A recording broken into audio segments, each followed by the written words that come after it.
Oscar Bevis, IFL TV, proudly sponsored by Velas. It's 2022. My first interview of the year with the man himself. Already, how are you, mate? Very well, mate. Am I your first this year? You are, yeah. That basically means I've been lazy this year rather than I've chosen. Rather than no like, offense. okay, mate, I mean, talk about denting my confidence already. And no, just Happy New Year, by the way. How you been? Yeah, mate. No, I mean, yeah, no, definitely. Yeah, it's been nice. Like, nice break. Probably same for you. Imagine you've been watching a bit of Chelsea, haven't you? Been going to some games and stuff. So yeah, it is weird about boxing because, like, I know there's normally a couple of weeks in August, but it's kind of like January is the sole boxing break, and it's weird. Definitely is, mate. It's very weird, and I think as well, it's a shame that obviously Liam's fight's just been postponed. Know Liam very well, just relationship with Callum and stuff. Gutted for him and that, he's been waiting for that fight for ages. But Callum Johnson the week before, again, gutted for Callum. So it's, yeah, they say things come in threes. So we're hoping there isn't another cancellation. But that's January now, isn't it? There isn't really any other fights to kind of get overly excited about. So yeah, well, we've got a nice little schedule for February, definitely. March. I'm looking forward to it all kicking off. Basically, I just shouted you a couple of days ago and said, just kind of to talk about what you want from the guys you're involved with this year. So whether it be a certain fight, a certain goal for the end of the year. So kind of just running through everyone that you work with at STN.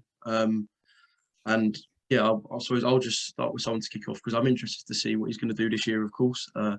Last time out, one of the most destructive KOs I think anyone's ever seen. Callum Smith. Callum Smith, big up Callum Smith always. So yeah, so Callum's they've just welcomed second child to the family, River Smith. Love the name.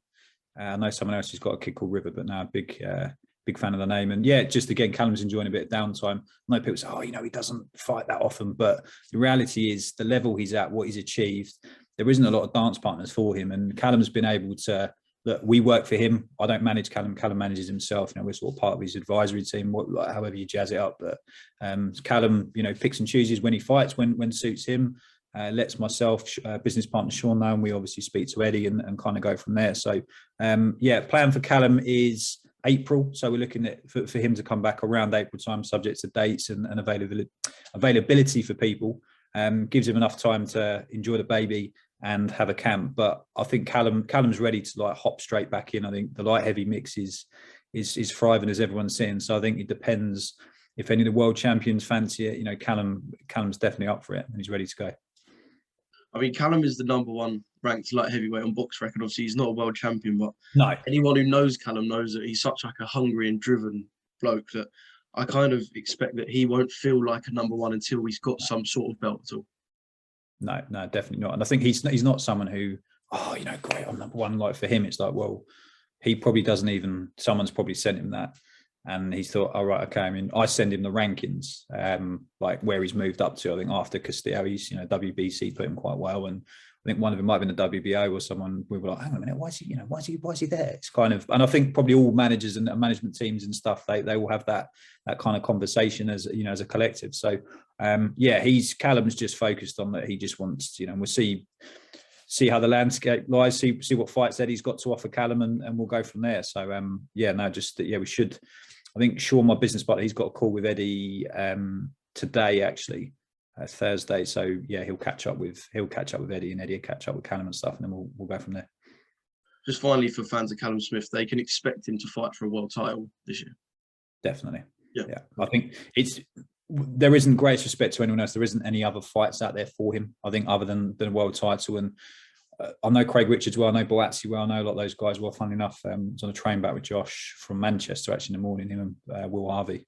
Shout out Will Harvey from 258. And we were just, talking about the division and landscapes like this. But obviously Dan Aziz has done well and Josh knows him well. And we were just talking about potential matchups. And we did joke. I said, mate, might see you in a rules meeting in, in a year's time or something. But I think, there's been a lot of talk of those two fighting, but it needs a world title. Callum, I would put above those guys just in terms of what he's achieved at super middle and the level he's at. So not that there's a pecking order, but I think certainly Callum should be at the forefront of, the British pack to fight for a world title. And, his rankings reflect that.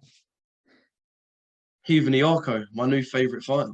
Yep, I loved his fight in Liverpool. I thought he entertained and he looked good at the same time because it was a one-sided fight and I feel like he dominated, but it was also like a level of entertainment where it felt not, it felt competitive at times. It was kind of like quite a compelling fight as well. I thought it was a really good night. No, it was, and I think I know Larios's team quite well. So I've worked with the guy that brought him over to Matchroom before. So his guys, they always come to fight. They're tough and resilient. I think we did expect a tough night. We didn't expect this guy to come and lay down. He was 14-0. He boxed predominantly in Mexico, so that within itself kind of tells you, right, this guy's going to be very tough. He's probably had more fights than perhaps is available to view. So and I think quite early on it sort of showed Keevan was tactile with his work and stuff. I think he could have maybe gone through the gears a bit quicker. And I'm just splitting hairs here. I thought it was a very mature, accomplished performance from him, and he displayed that. I think he's going to be a force in the middleweight division in years to come. Have you got like a particular fight or belt that, let's not say the end of the year, perhaps maybe even 6 months in, if we expect Keevan to fight, I know 3-4 times this year, have you got like a belt or, I don't know, something that you want him to achieve perhaps by 6 or 8 months into this year? Yeah, we got, like, him and I sort of spoke about this the other day, actually, because I'm off to see him today. Actually, I'm going over to Belfast to catch up with him, have a bit more of a formal sit down. But I think we both speak about this. He's not, and I'm not really one with him in particular. Look, he's not going to go down the British route. He's a proud Irishman, so that was something that was discussed to us. And I obviously Felix vacated the belt, and Eddie was, gave us that option. We just said, look, it's not knowing Keevan, it's not something that he wishes to do. I think, just give him the correct learning fights, that he is only just turned 10. I know he's just turned 25. There is no hair in rush with him, that he's got some media set up for him tomorrow with some sort of mainstream Irish media are kind of coming to catch up with him at Holy Trinity. The interest in him back home is huge. And, that's all down to him. But I think that, let's say maybe next year, someone like Luis Arias or Luke Keely, if you want a name, I'll give you a name. I'm not calling either of those two out. They're both very good fighters, and they've got more professional experience than Keevan. I think he is a world-class talent. He's just got to gain that professional experience, and he gains that through sensible matchmaking and not being put into kamikaze fights, fighting someone unnecessary at this stage of his career. He's still got to develop. I think as good as the performance was, there were still areas for him to work on. And Al Smith and I and Keevan, we've all spoke about that sort of away from the fight, and said that there is some stuff for him to work on. So it's important that we get that. And I know Matchroom are kind of aligned to it with us. Luis Arias is a sick fight, by the way. I know you said you're not calling him out, but Luis Arias. But not like, probably those two guys, realistically, probably not 6 months. I think, certainly his first fight of next year, we could be looking at those two. But I just want him to defend the WBA belt a few more times, climb the rankings. Let's see what happens with the EBU situation in time. It's such a good division, the middleweight, even, just in Europe. It's brilliant, let alone onto the world level. But yeah, I'd quite like him to have that sort of scalp on his CV as someone experienced in time. Is it going to be not difficult, but obviously from a matchmaking perspective, if you fight, I know you said he's not going to fight for the British title, but if he did, the level of opposition he would fight would be, one, familiar to the British fans, and two, would be quite a high level, because British level fights are just high level fights now. Yeah. So if he doesn't fight for that, it's kind of, you've perhaps got to do a lot more research and looking into opponents, because if he was to fight for the British title, he would undoubtedly fight someone who's tough. No, definitely. And I get that from sort of a fan's perspective, and obviously we want to entertain the fans and for him to be popular and stuff, but we are guiding and managing a career here, so we've got to be sensible and got to do what Keevan wants, what Al and myself are aligned to as well. So look, he will fight these big domestic people, but when it suits us and when it suits the career path we've got. Look, if we get to European level and there's a Brit there and they're the champion and we have to fight them, so be it. If we get to fringe world level and there's a world champion that we need to, for us to become number one, we'll take the fight. But yeah, we're not fussed about anyone domestically. I don't mean that in a bad sense, but we're focused on what we're doing. And if there's anyone in our way when we need to, where we need to get to, then we'll fight them, of course. There's no problem there. Sandy Ryan building a vicious reputation. Mate, she's a badass, Sandy. It's quite funny. Darren Barker come up to me, and I'm sure he won't mind me saying after the fight, he's like, mate, he goes, I've known her for years. He's like, she's fucking scary.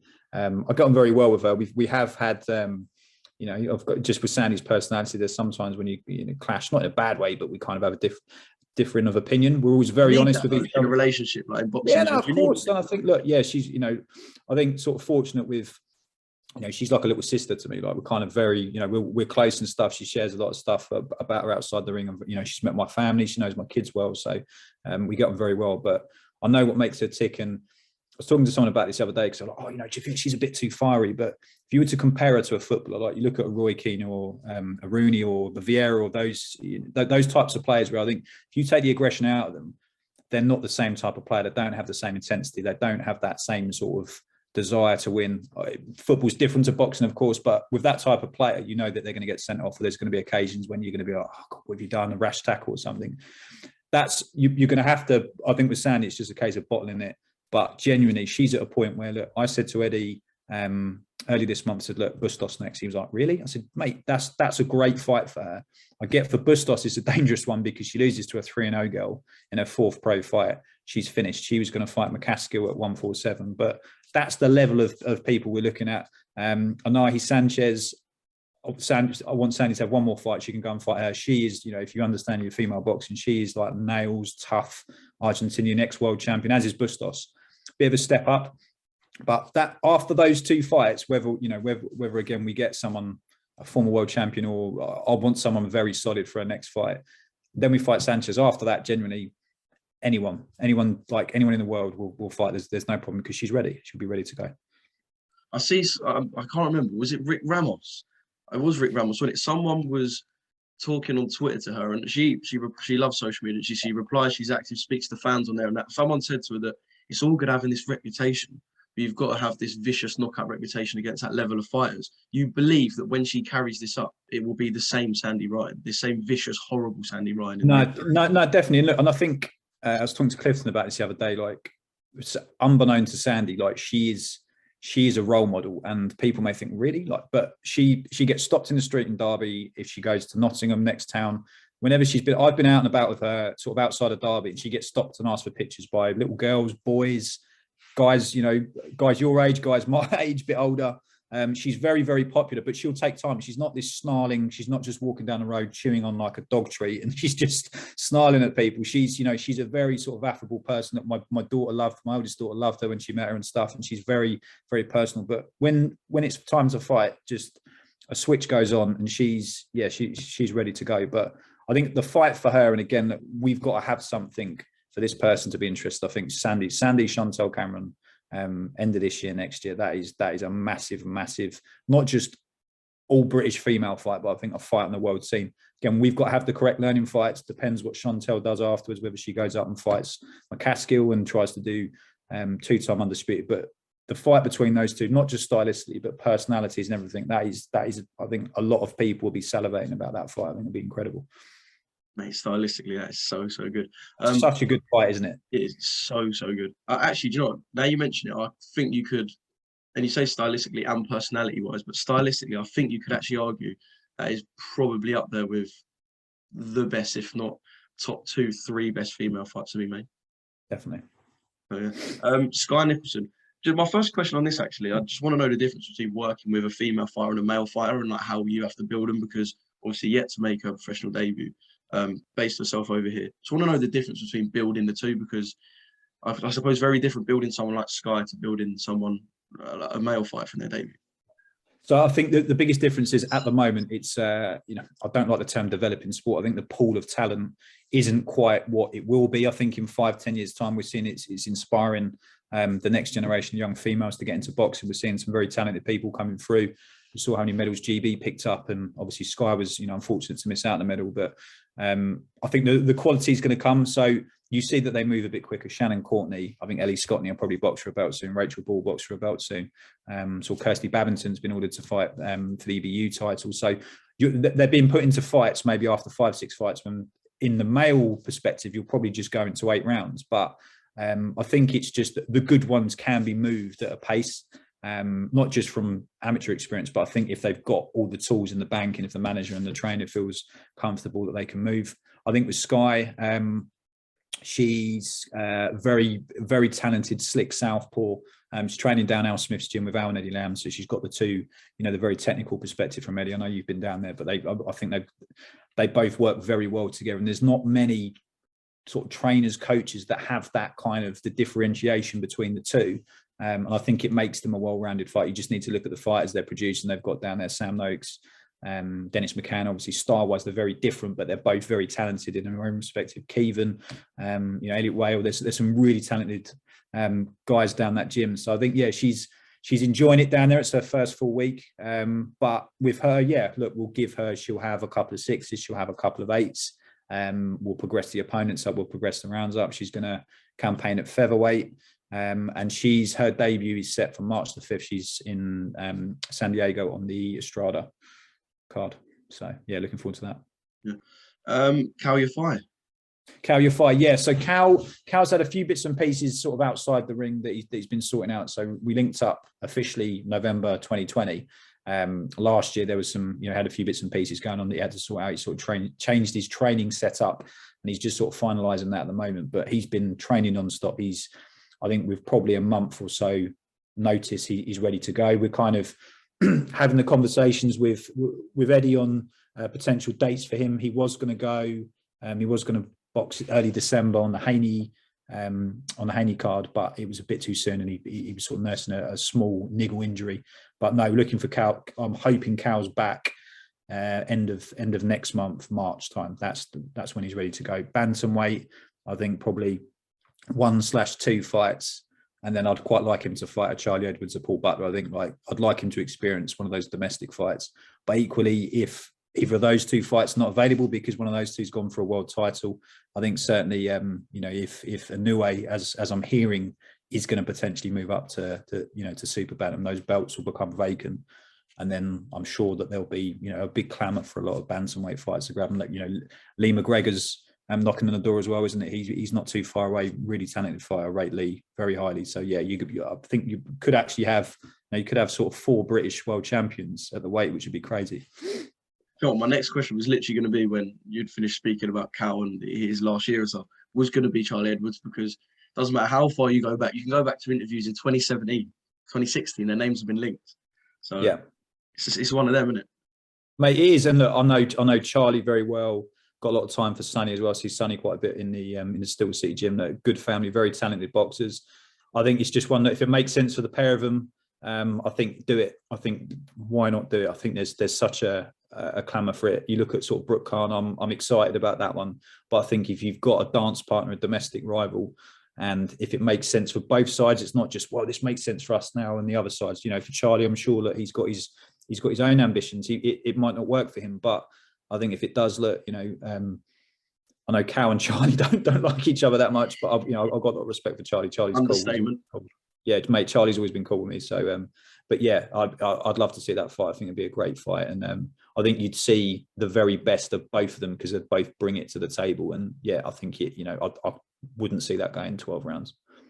Charlie's always been cool with you until it gets to the fight week, and then maybe, yeah. I mean, mate, over the table. Oh, mate, yeah, no, definitely. I'm sure I'll be, but you shake hands afterwards, right? That's what it's all about. Be professional. But now I'd like to. I think Kal in big fights. Has been talking him fighting Butler before.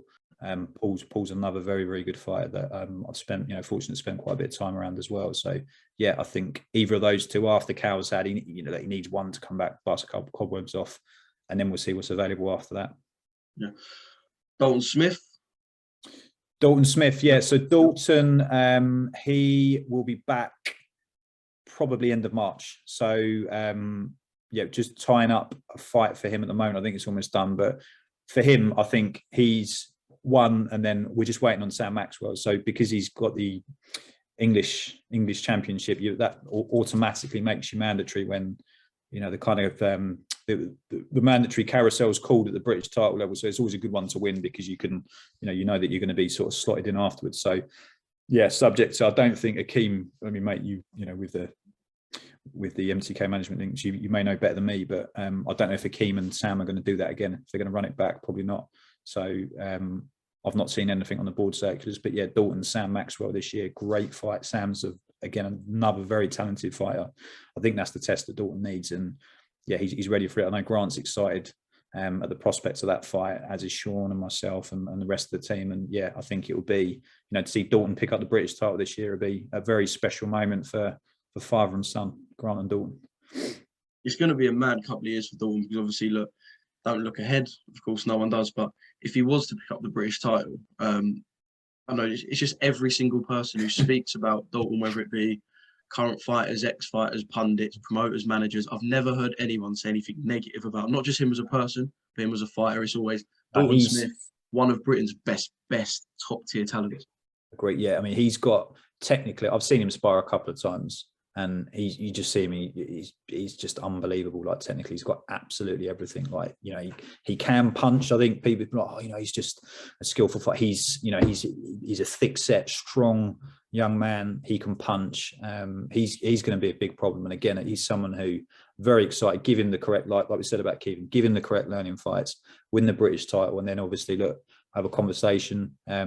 Sean, Grant, Dalton, myself, does he want to win it outright, or is it a case of no, there's an opportunity for us to hop up to the next level? And it's about him taking those fights and learning. And I think that he's someone who I'd be very confident wins a world title at some stage in his career. I think he's got absolutely everything in his locker. Yeah. Right. I've done this thing now where, because I've been the one to list them off, I may have forgot someone, and now I'm in the awkward position, haven't I? You haven't. You've nailed it. You've named everyone. Have I nailed it? You've named everyone, mate. On a hangover. You hungover, Oscar? Or like you got a bit of a headache? No, Paul. I'm completely fine. I'm fresh as a daisy, mate. I'm fresh as a daisy. It might just be the light in your room. You just look like you've got some suitcases under your eyes. I've got bags under my eyes since about year 8. Xbox. You playing the Xbox? Yeah, that was it. I was playing Xbox last night. There we go. We'll leave it at that.